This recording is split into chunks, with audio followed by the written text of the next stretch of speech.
It's often exciting to look to the future of UNO, what it might be like in times to come. Sometimes, though, it's important to stop and take a good look at the past of the university, the people and the happenings that help make the excitement of future history possible. With this in mind, join me for Reflections in Time.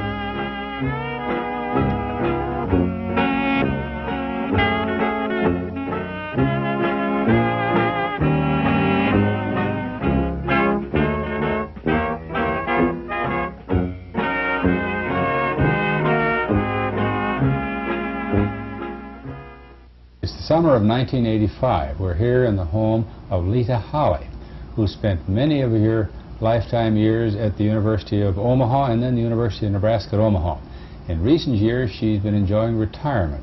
But what we're doing, and some of you are familiar with this, are doing a very informal type of program called Reflections in Time. And what we're going to do today in her lovely apartment here at 5015 California, where she's lived for a number of years, is reminisce, visit about her reflections on the university and the times in which she spent so many happy and busy hours at the university. Lita, I'm so happy that you could take time from a busy schedule of retirement here to visit with me about the university and the people and some of the things that shaped your life over so many years. Well, thank you. I'm glad to visit with you. You know, Lita, you and I, we've known each other for a lot of years, maybe a good part of 30, because you were at the university when I arrived, and that's almost the time frame for me now. But I don't think I've ever asked you, you know, we've been on campus together, we've been at meetings and social functions, but you haven't always been at the university. You came from somewhere else. And where was that? Where did life begin for you?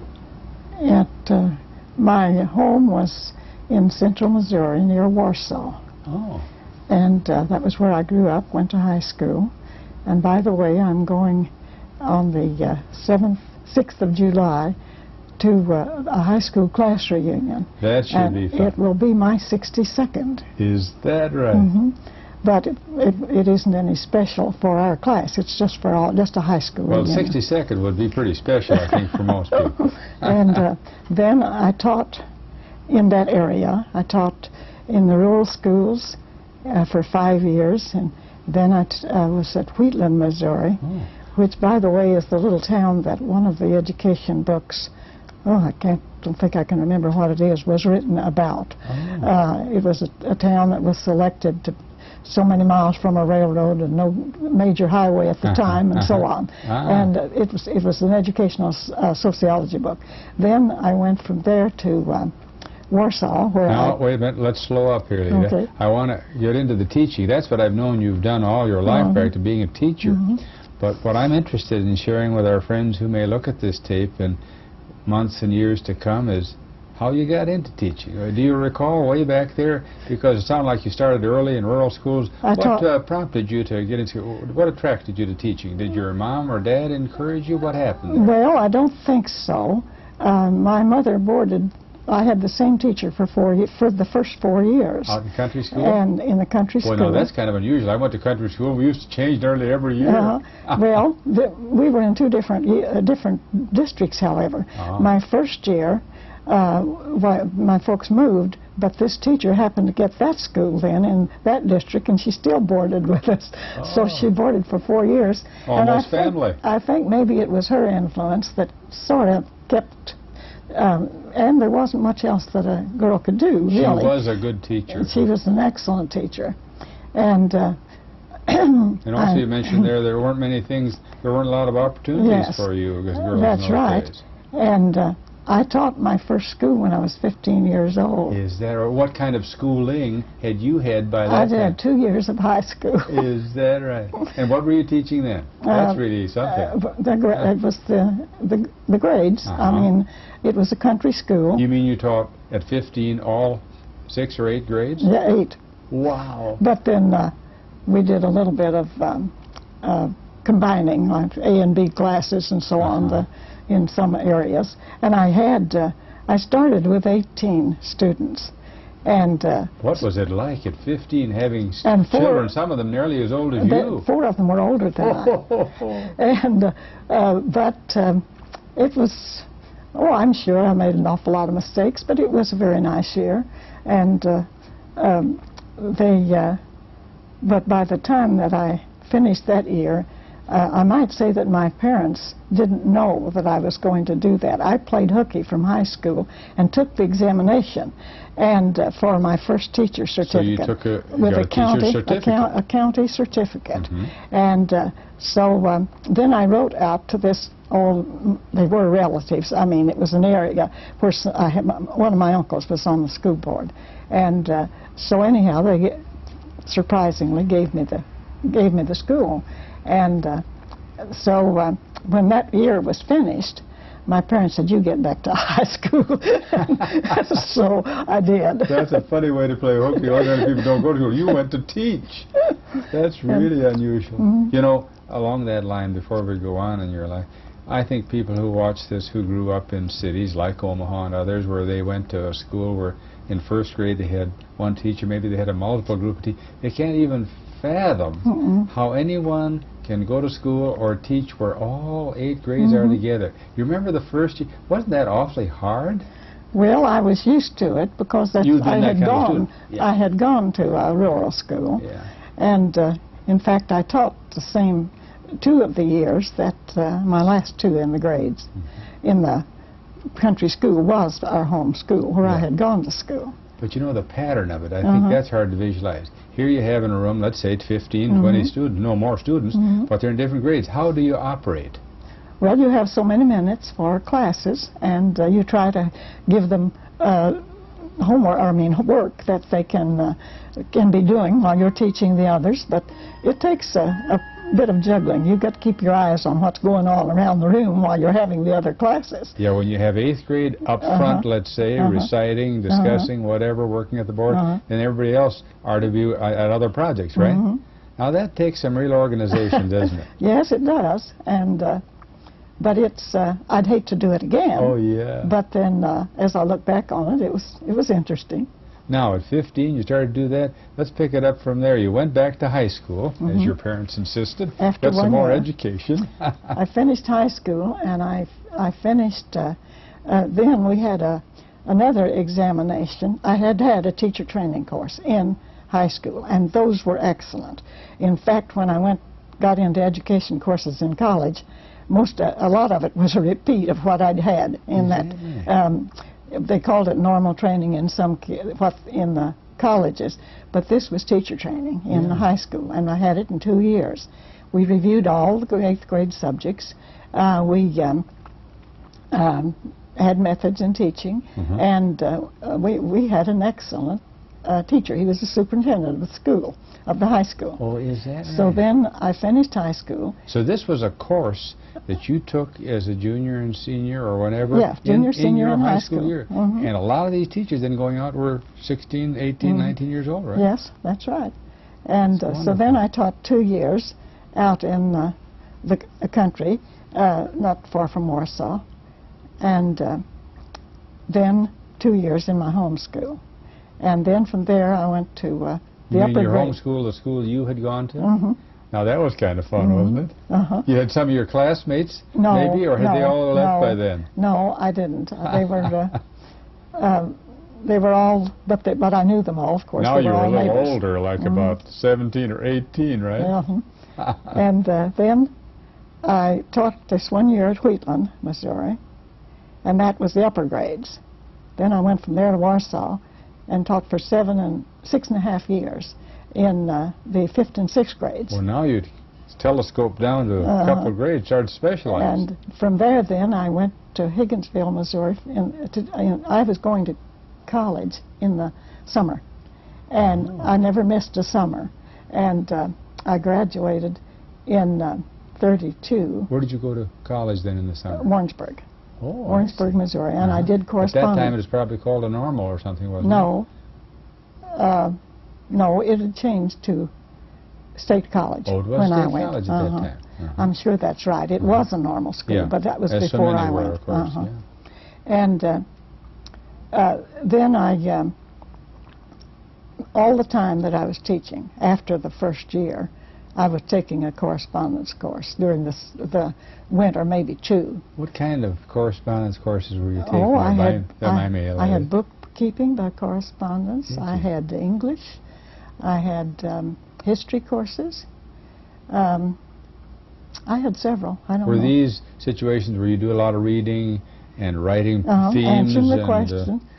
Well, my English was literature, so I didn't have an actual English correspondence course. But you would send in the lessons. Yes. And I didn't have too many correspondence courses, but I had several extension courses. Now that's the same as our night courses out here at the university. They would, a teacher from Warrensburg would drive down on the weekend, and we'd have Saturday classes, or maybe Friday night. And so I made quite a little bit of my work that way. You really spent a lot of time in school between teaching and going. I never was in college one semester in my life. It was always just piecemeal, huh? It was always summertime and correspondence and extension. How many years did this take to get it all done? Well, it took about 8 for my college. Well, then you can appreciate when you got to the University of Omaha all these adult students that spend 10, 15 years getting a degree. When I started for my doctor's degree, I expected to have to take a year off, or at least a semester. But every summer, they didn't ever I thought they'd make me. But they never did tell me that that was a requirement. And every summer, I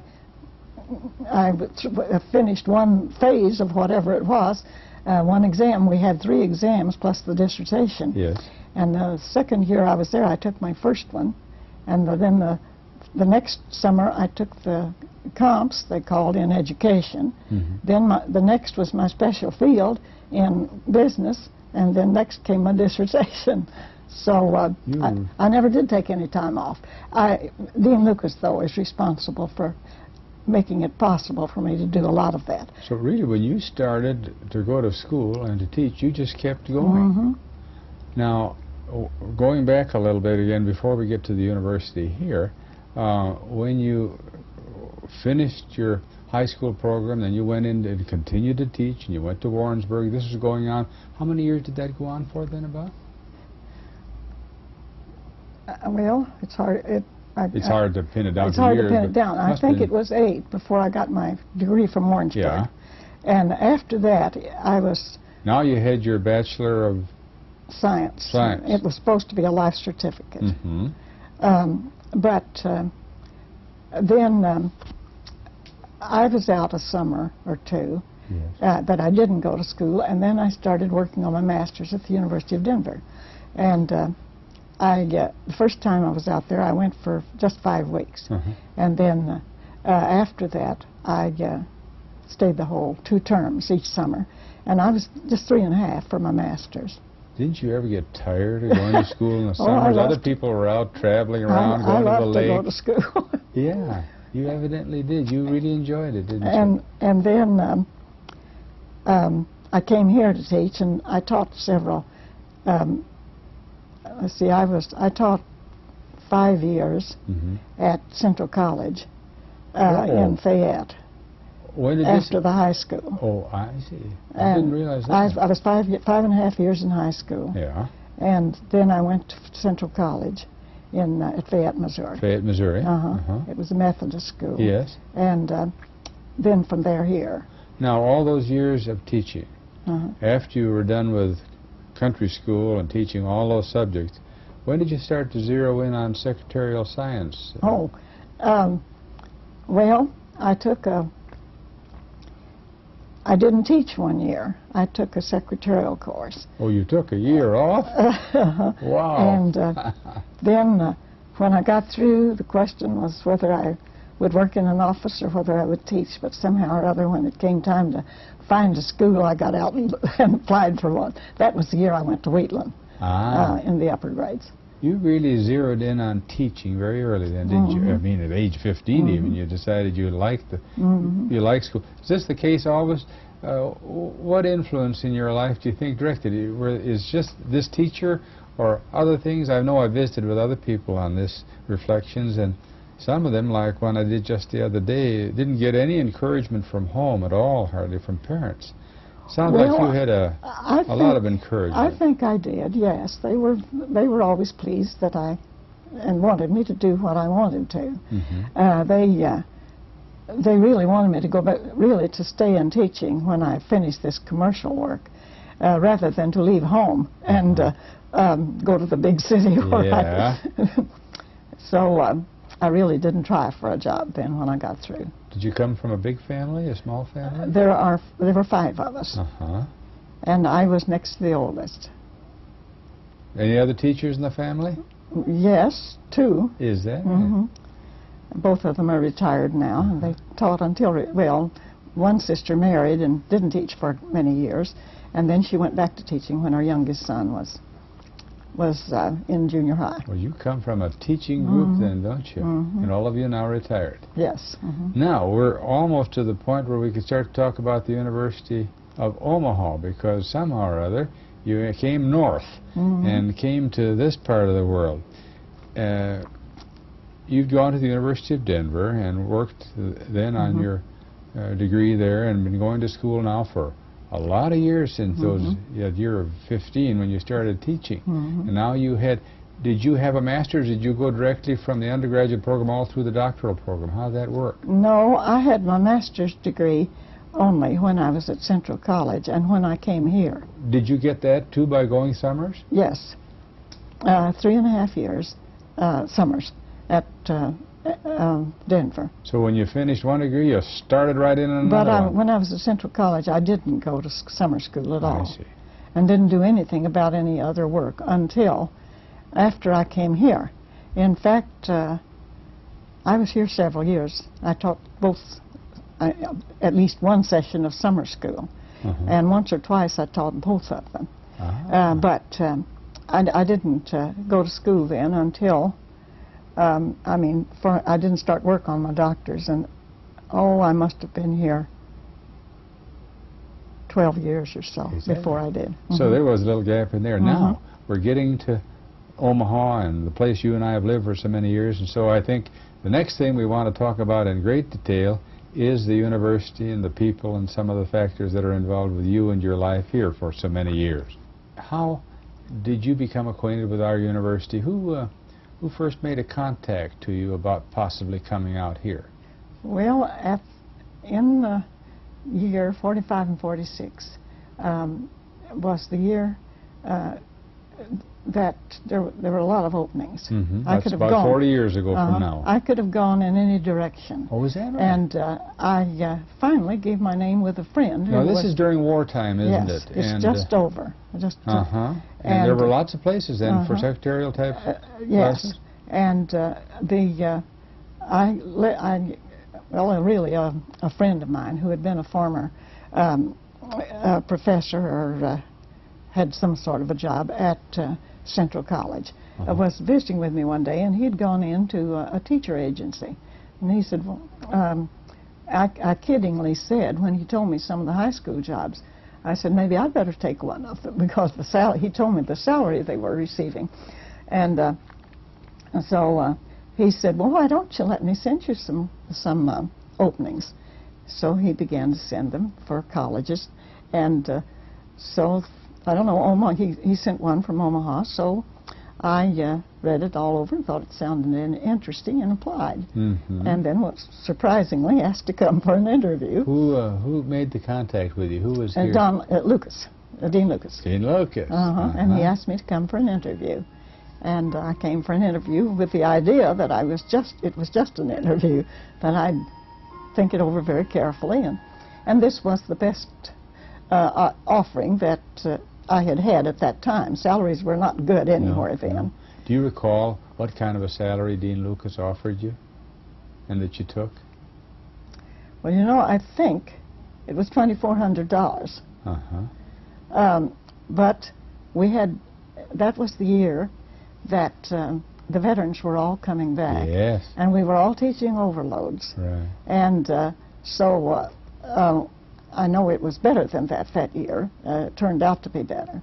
But it wouldn't approach 3,000 very probably, would it? I think maybe it did, Oh, because good. but with the summer school that I taught too. But for people watching this tape saying, "My word, how could people exist?" In those days, that wasn't too bad a salary, no, it was wasn't. it? I was remember very happy living to on that get it. kind of a salary too back in the 50s and so on. So you decided to come. Do you remember? Well, this is a tougher question probably, but it's hard to draw this out. You've lived here so long. You remember your first impressions of Yes, I Omaha do. and the university and so on? I do. I came on the Burlington Railroad. Oh, the got big train station. Got a taxi, and the driver was an Italian, I remember, and he was really sold on Omaha. He knew that it was my first trip here, so he pointed out everything along the way, and Omaha was beautiful. It was in the spring, it was in June, and the campus was lovely, and everybody was so friendly and wonderful that I had told my mother, "Now, I'm not making any decision." I said, "I'll come home and think about it." And so I told them before I left that afternoon that I would accept the job. You really were enamored with the place and the physical plant and everything, huh? Dean Helmstetter, and Dean Lucas, Joyce Mintier, well, I met the president too, Haynes, and everybody was so cordial and friendly that it made a very nice impression. Now, this all happened in one day? Yes. What was the camp? What did it look like when you came out to camp? You said it looked nice. What did we have out here on campus? You had one building. The administration building, which has been added to many times since. Yes, of course. You had one building, and at the back, of course, was this little white student, I don't know what it is now, but that little frame building that's the back. Yeah, they call it the hut and stuff? Yes, or whatever? and there were 2 Quonset huts at the back. That was it. I watched them the first year bale hay where the, well, just immediately out from the administration building, which is now the football field in the area. Yeah, they had a hay field over there, no buildings at all. First time I ever saw round bales. You're used to the rectangular ones, huh? So, this was in 46. 46. Now, the war is just over. As you said a moment ago, the servicemen and women are coming back, and so enrollments. Remember what the enrollment was like? Well, now, they told me... When you first came? They told me that the year before, that it had gone down to, if I remember correctly, it was about 600. But the year I came, we had 1,800. Because that was when the veterans came back. And they were not ready for them. They didn't expect that many. So as a result, we were all teaching extra classes, and it was really a crowded situation. Now, for your $2,400 or whatever dollars a year, how many classes were considered then to be a normal load for a teacher? 5. 15 hours. And I had 1 or 2 extra classes. 6 or 7? I think I had 7. A night class or so? How could you No, teach? I didn't have any night classes that first year, but I taught all day almost. Yeah, I can imagine. I think I got through one at 5 o'clock. It was an extra typing class that I had. And the other extra one was Introduction to Business. Now, as you said a little while ago, too, Dean Lucas was the man who made the contact with you. When you came here then, was the business college, a college as such then, or was it a department? It was a department. There were 2 colleges, the Applied Arts and the Liberal Arts. Yes. And Dean Helmstetter was Dean of the Applied Arts. And you were housed in that particular college as a part of the Department of Business. So then, things were pretty small around here then, weren't there? Yes, they were. We knew everybody. The cafeteria, the library, everything, of course, was housed in that one building. There were 2 lunch hours, and if we went down for the early one or were a little late getting down, and the next one came, so we saw everybody every day, so everyone knew everybody else. And everybody, students and faculty, the staff members, everybody ate in that same cafeteria, didn't they? No, we had a room that was the faculty.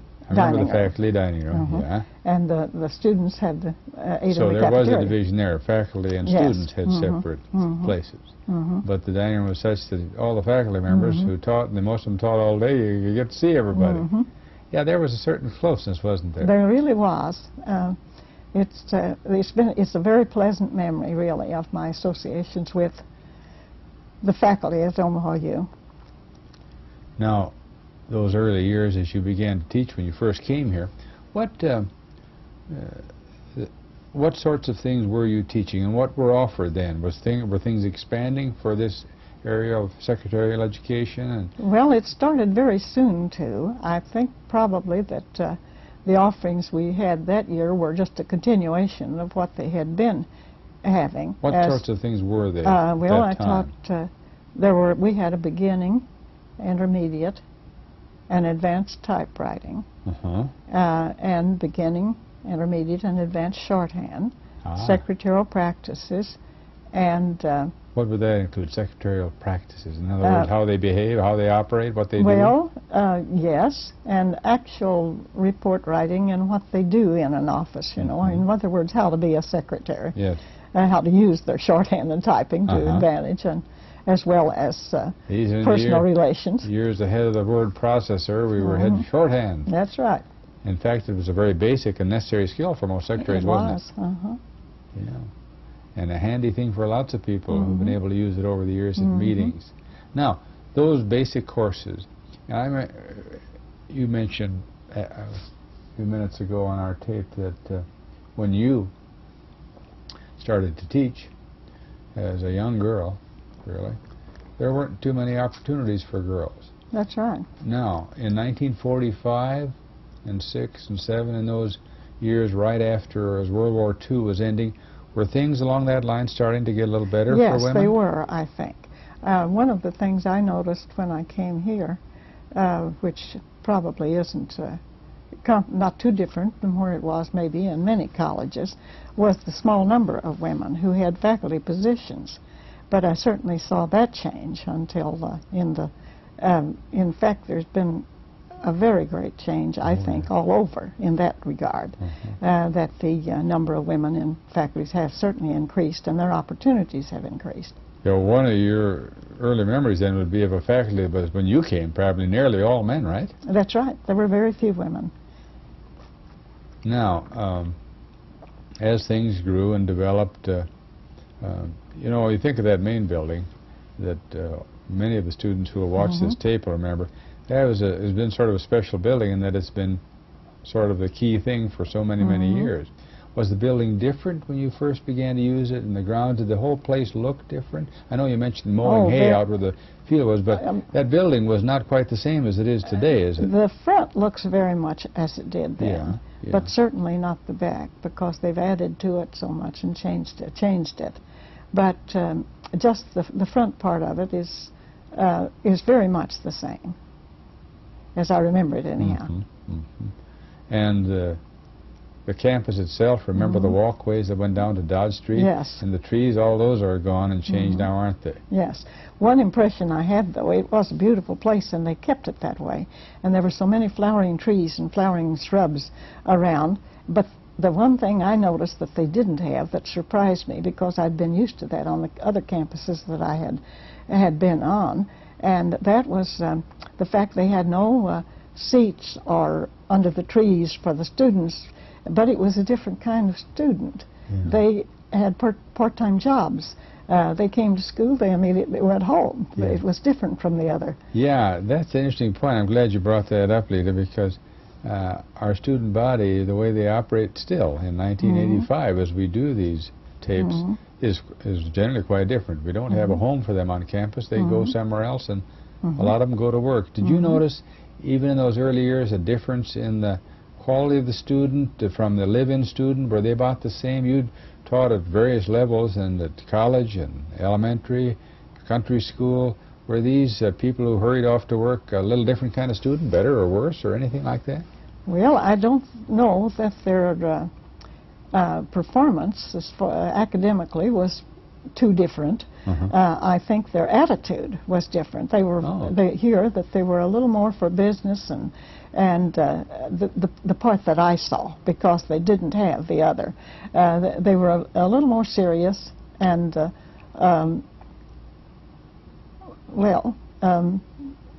interested in getting their courses finished or doing the best they could, and then, of course, the job situation. Now, one of the things you mentioned as we went along here, Lita, was that when you first came to work here at the university as a teacher, you were a part of the Department of Business.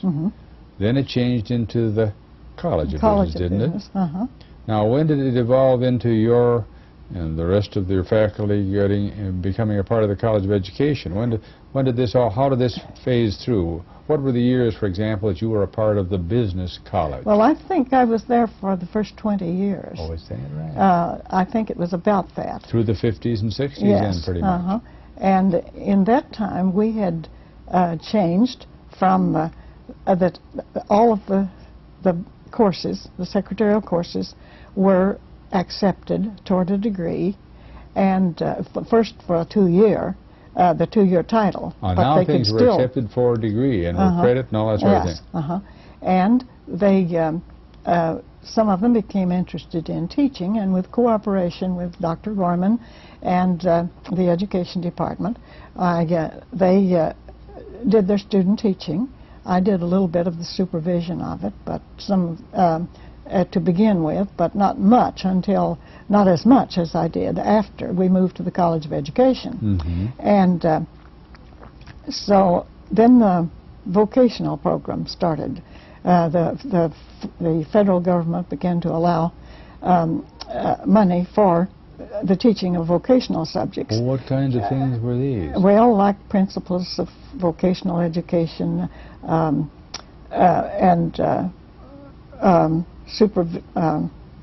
I've forgotten the names of some of the titles, coordination techniques, which were the distributive education and working with the cooperation with the businesses and that type of thing, where the students went out and worked, training on the job. On the job, and a faculty member had to supervise it.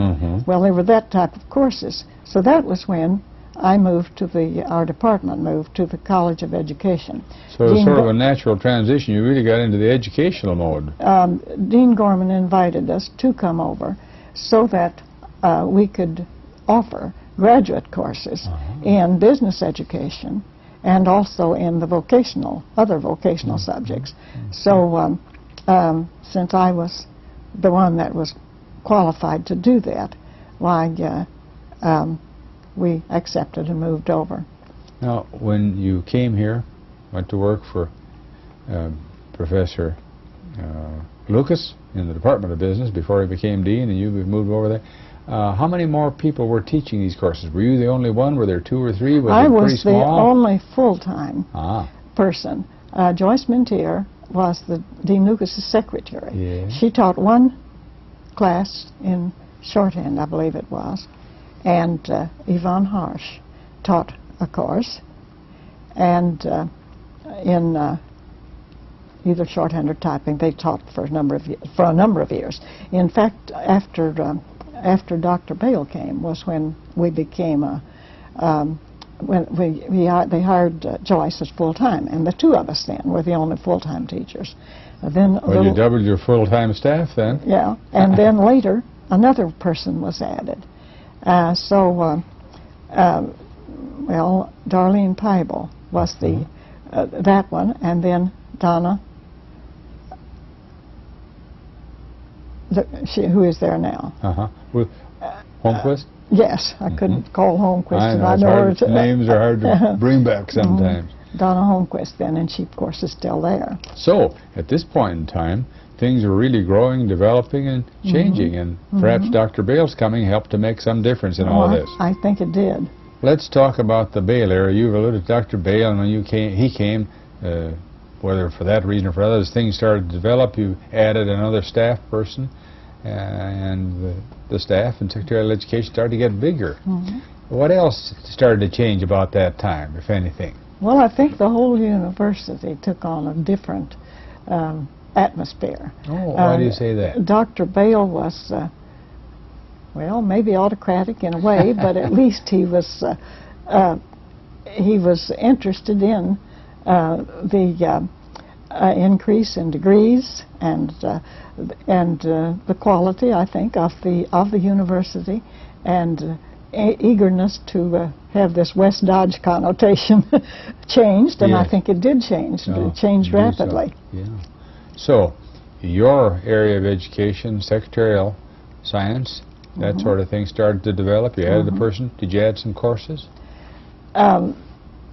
Yes, we did. We added record management as a course, and also business machines, and I think that's about all that we really added in the way of secretarial work.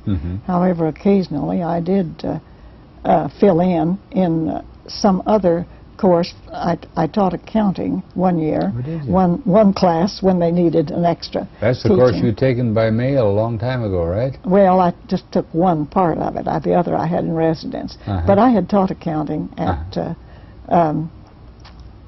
I had taught bookkeeping in high school, and I taught accounting at Central College, as well as business law, and in fact all of the business subjects there. You ever counted up all the various things you've taught? No, I don't think so. It'd be a lot of courses, wouldn't it? But when you came to the university, and as you're describing it now, you sort of zeroed in, stayed in this particular area. I was hired to teach the secretarial program. And that's where you stayed in all your years at the University of Omaha, right? Now, one of the things that's interesting about education is the way it does change, and you started to tell it. Again, you said a while ago that there weren't many things for girls to get into. There just weren't that many openings, not that they didn't want to get into them. So they became teachers, they became secretaries.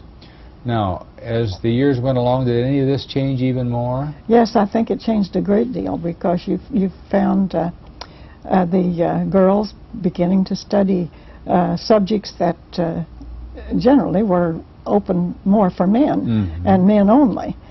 So I think you witnessed that branching out. What were some of the things you recall that started to change, some specific fields? The lower management, some in even engineering, and a number of the different areas that I can't call to mind right now. But accounting was one, of course, that hadn't been available for too many women. And certainly management was almost unheard of for women, wasn't it? That's right, and we found women taking the management courses, insurance, and law, and a number of courses like that, more than the part that was just required of them to take. One of the courses you mentioned that was very basic, and was for so many years, was shorthand. Yes. Now, how long did that go on? Shorthand sort of started to phase out as other things came in, didn't it? It had not phased out when I retired. We still had about the same number of people enrolled in the classes as when the year I retired, as we had as many students as we'd had the whole time. Is that right? Were they taking it for other reasons than some of the people used to take it 30 years ago, or not? No, I don't think so. I think that was that there was still a need for it. What year was this? Well, I retired in '73, and I know the last course in I hadn't taught beginning shorthand for a long time, and that one year I taught that. I said that was always my favorite subject, but I gave it to the other teachers since I was head of the department, and so I did teach a beginning shorthand the very last semester that I was in the university. And I think it was 36 people in class. So it still was popular and strong and maintained. Now, that's interesting, and we can't, maybe you can answer the question, but has that changed now with the word processor and that sort of thing? In fact, it was beginning then to the various types of machines. Even we didn't have all electric typewriters when I left. We had a few in our business machines class and in our typing, but we did not. And we gave training on them, but they were not used. We still use the manual typewriters for the most part for class work. So all these areas of typing, shorthand, and so on in today's world have become different. Has shorthand sort of become a thing of the past, or are people still learning it for various reasons? I could think of some, I would think. I think there'll always be a demand for some shorthand if somebody takes the trouble to really learn it. It isn't, if they don't learn it and really master it, I don't think it will be much help to them. But for a good shorthand student, I think there'll be a place for some shorthand, maybe mixed with their other work in an office. Sure. Now, the courses that you've mentioned went along much the same, the area grew, but then, as you talked about, after a while, you as a group left the business college. What was the reason for that again? We were invited to come over to the College of Education. And the main reason for that was what? That the federal government had given this emphasis and a lot of funds on the teaching of the need for the teaching of vocational subjects and for workers and for everybody that was in school or that were in that particular area. So we were invited to move over to the College of Education and so that graduate courses could be offered for the teachers who were already in the field as well as our own students. One of the things you talked about was that when you came to the university back in the 40s, there weren't really many women teachers. That's right. Mainly all men. And I should imagine that most of the young people who were taking secretarial science courses were women. Yes. Did that over the years stay the same, or did you start to get some men in that area of concern later on? How did that go? We did get men in shorthand, but not an appreciable number. We did get some, and some very good ones. As I remember, the ones that we had jobs with Union Pacific, some of those larger companies where that they needed men secretaries. That was a good example because we had several students from Union Pacific who came out to take shorthand. You came to work at the university as a part of the faculty under Roland Haynes. And then Dr. Bale in the late 40s became the president. You mentioned the change.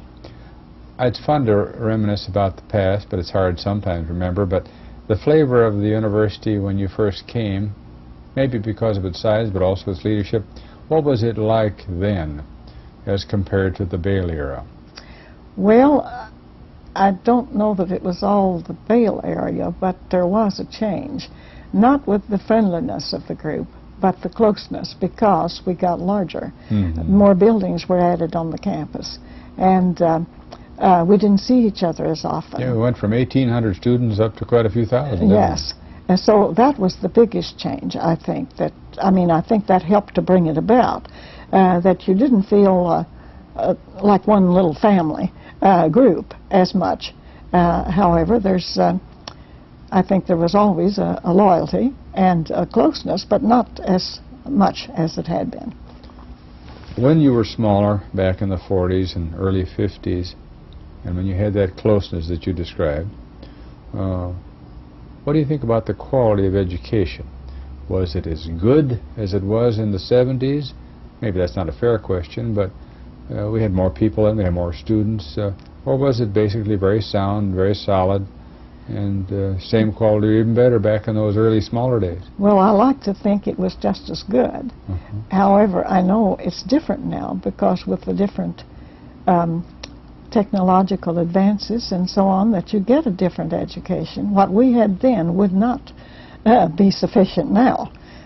For instance, I'm sure I couldn't get a job, a teaching job even, in my own field right now with the new technological advances that they've had with, I don't know nothing about the word processing or with any of the computer type. I have, in my volunteer work, I learned to operate the electronic cash registers. Oh, yeah. but that's the sum total of that type of work that I've done.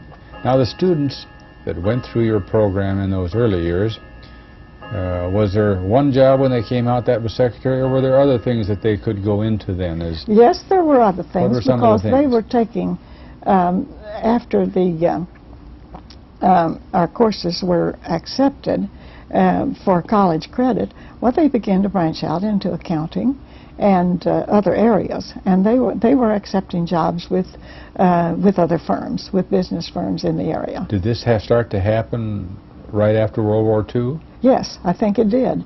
And the distributive education, retailing was what it was called in the university, that offered a lot of outlets for our students too.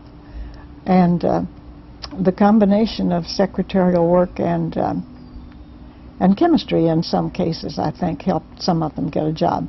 I don't think of any specific cases here, but I know of several from the college where I taught before, because several of our secretarial students were offered jobs with the DuPont company. Oh, sure. And I'm sure that we had that same here, but I don't think of any examples. Do you think, Lita, that the war years, when many of the men were gone and the women were the predominant ones in the smaller schools, did that start to change the trend of the need and the emergence of the woman as a person in the work world? I think it probably did, and it probably, they proved that they could handle a job. So many, I think the attitude for many years was that a woman couldn't do the type of work in the business companies that the men could. And for many reasons, I think The woman's place was in the home. That's right. But that really started to change then, really, mainly in your thinking after World War II. I think that's when it started. It wasn't just in the recent revolution that we talked about in the 70s necessarily. No, I don't think so. It got started there in the 50s and late 40s. And it's just grown, I think, since then. Now, when you moved over to the College of Education in Dean Gorman and came under that umbrella, did that change things very much for you? Not a great deal. Dean Gorman was a wonderful person to work for, and then later Paul Kennedy. And so as far as relations were concerned, it was quite satisfactory. And the subject areas didn't change much. You really added a dimension, didn't you? Yes, not a great deal. We still had the same business courses. They were taught in very much the same way. And we just added, too, the graduate courses we were able to offer, and the vocational graduate courses. One of the things we haven't talked about a lot, but it's crept into our visit as we've talked about your reflections in time, is the campus, the physical campus of the university. Now in '85, when you come out to some function, I'm not sure you notice differences you hadn't noticed, but when you first came, as you said, there was only one building. Do you remember the sequence of what was added and some of the things that changed because of that? The campus did change a lot. It was sort of a pattern of growth that was kind of interesting, wasn't it? Yes, even the library, when they built the one that is now, I think. Describe that old library. I remember it vaguely, having seen it before I came to work here. The one in the building, you mean? Yeah. Well, the one in the building was certainly very small, and it was on the second floor, the left of the entrance. I mean, when you came up, it was the right of the entrance. When you came in, the east. Yes. And I don't really remember exactly what it was like, except that I went in there and asked for books. But I don't remember. It seemed very cramped. It was, I'm sure. And I guess they had the other floor too, but that's the part I remember. So one of the big needs was the library, and that was one of the first things, And when it moved out, of course, that made a big difference. Well, that made for more room for us that were housed in the building, wasn't it? Also, it added a dimension educationally to the university because of an enlarged and good library. And I don't remember how the sequence of buildings came, but... there was a field house. Yes, I think the field house they maybe quit mowing hay over there and put a stadium in.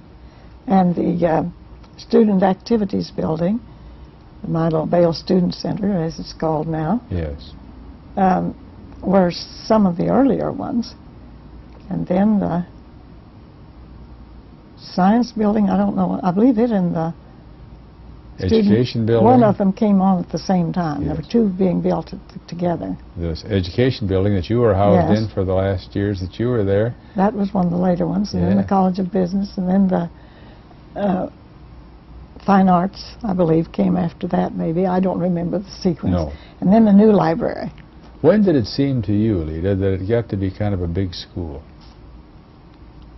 in a comparative way? When you came, 1800 might have seemed large, but you know, it really changed from then. Oh, yes. When did it all happen to you? When did you start to feel, hey, this place is getting kind of big? Well, I think after about the first 5 or 6 years that you begin to notice that it was really growing. So really, in the early 50s then, the corn started to really grow and change, and you noticed it a lot. And then, of course, we added the buildings we've just been talking about. Yes, that's Now, right. and the next question is going to be a kind of a tough one, but we'll work along with it any way you like. And that is when I ask you to talk about people that stand out in the history of the university. I'd like to have you mention some names and some things about them that you remember and their contribution. Maybe I'll throw one at you now and then, but when you start, just mention, you take it, any name that stands out in the history of the university that's important to you. Well, I think my first impression was of a personality was Dean Lucas. He was a very charming person, and I have very pleasant memories associated with him and working with him. You dealt with him for a long time, Yes, didn't that's you? right. And he was a good encouragement to your program, wasn't he? That's right. And the women, particularly when I came, there were Nell Ward. Easy to remember because there weren't many, Yes. right? Nell Ward, I've heard so much about her. What did she teach She taught again? chemistry. Yeah. And yeah. she was a very fine person, and different, but she was as wholesome as could be. And then Mildred Gearhart was in English, and Frankie Wood. Now there's a name I don't believe I've heard. Well, she was in education, Uh-huh. and was an interesting person. Of course, Alice Smith was a registrar and did a beautiful job, and was always so helpful and was a very good friend. Then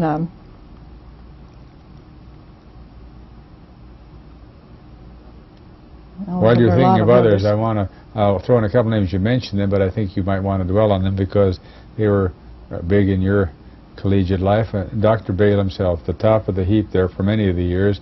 What are your memories of him? Good or bad? I think we were all a little frightened of Dr. Bale. Why was that? Why was that? Well, I don't know. I don't think maybe that we needed to be, but because he was fair and he was a good administrator. But I remember that I was secretary of the faculty, and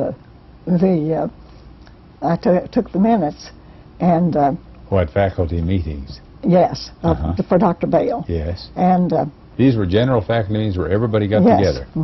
And I remember one time when he called and wanted something that he had given me to use in writing the minutes up, and I looked and I didn't think I had what he wanted, and I was really uncomfortable. And I took him what I had, and I did have it, but then I didn't think I did, and I remember how uncomfortable I was. He would tend to get right to the point, wouldn't That's he? right. But as you say, he was a very fair man, wasn't he? Yes, he was. And he did a lot for salaries for the university, but he expected results. He expected you to work, to really do your best. I think that's a reasonable request, isn't it? No, he was an interesting man. Another name that comes to mind, and you mentioned him, you mentioned Lucas. Another dean you worked under was, and worked with, was Carl Helmstetter, Yes, wasn't Dr. Helmstetter was always very supportive and cooperative, and I liked him very much. How about Gorman, Frank And Gorman? Gorman was excellent, too. He was, I worked with him only 1 year, but I'd known him always. We had both come from Missouri and had a lot of mutual acquaintances, so we had a sort of a friendship from the beginning, and I still enjoy the Gormans. We have dinner with them once in a while. Yeah, yeah. Now, the program that you were a part of, here and other places, the courses that you've taught over the years, you mentioned that really they have changed and grown, and people, women especially, have been able to do other things, and the state of the art has changed the type of courses.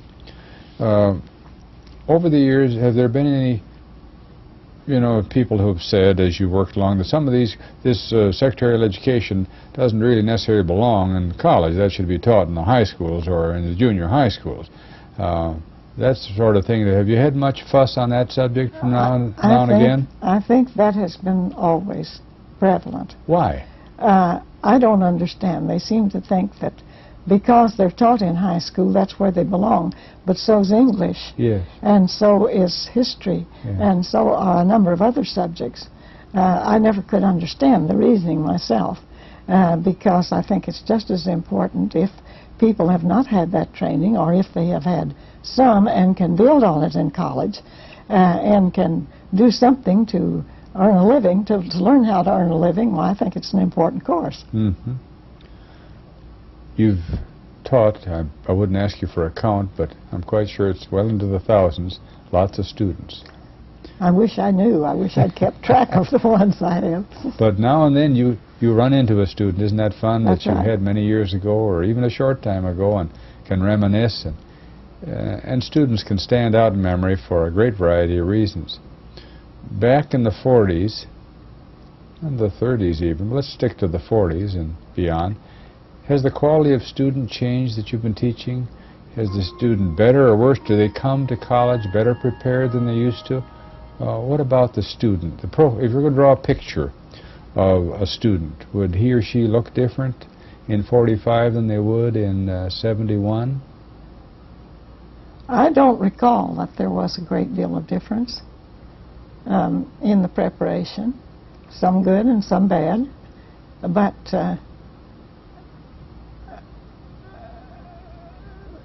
I really don't know that I noticed that in my particular area, because you had certain goals for typing and for shorthand, and we placed them according to what their record had been in the classes we had. And so I think their background and their level of performance was pretty much the same. So really, a student in 45, a student in 65, or a student in 75, they come with pretty much the same credentials. Of course, there had been some changes, I'm sure, in their training and what they had, and we grew along and expected them to have it. And as far as noticing a deficiency or noticing the opposite, I can't say that I did a great deal. Did you, over the years, have a teaching philosophy that you stuck to, or did it change as you went along? Were there certain rather basic things that you tried to share with a student? I don't think they changed a great deal. I think I did have, and the best example I know of that, it worried me so when teacher unions began to spring up. I was very much opposed because I didn't think they were professional, and I still don't think they are. Now, as a teacher... Maybe I'm wrong. Well, but that's your opinion, and you have every right to that. Now, as a teacher, were there certain basic things as a professional person that you always tried to maintain? Yes. I don't exactly know how to describe it, but... oh, your basis for grading, your basis to relating to the student, the standards that you set for a class, deportment, attendance, all those things. Yes, I tried to have standards and develop them and work accordingly with the student. I tried to impress the importance among my student teachers especially of their being professional, taking professional magazines, belonging to the professional organizations, and anything else that would be an advantage to them professionally. Speaking of students, and we have been here for a while, as we mentioned, one of the pleasant memories of students is to see them again.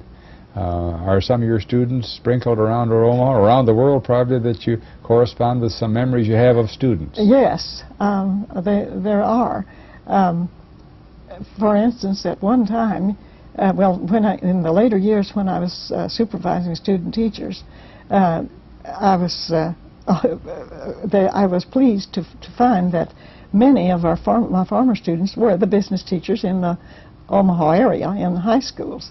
So it was sort of like Omaha Home Week to go over to supervise a student teacher there, because you saw your former ones too. And so that has been a pleasant association, and many of them that are still in important positions in the schools here that I see occasionally and enjoy visiting with.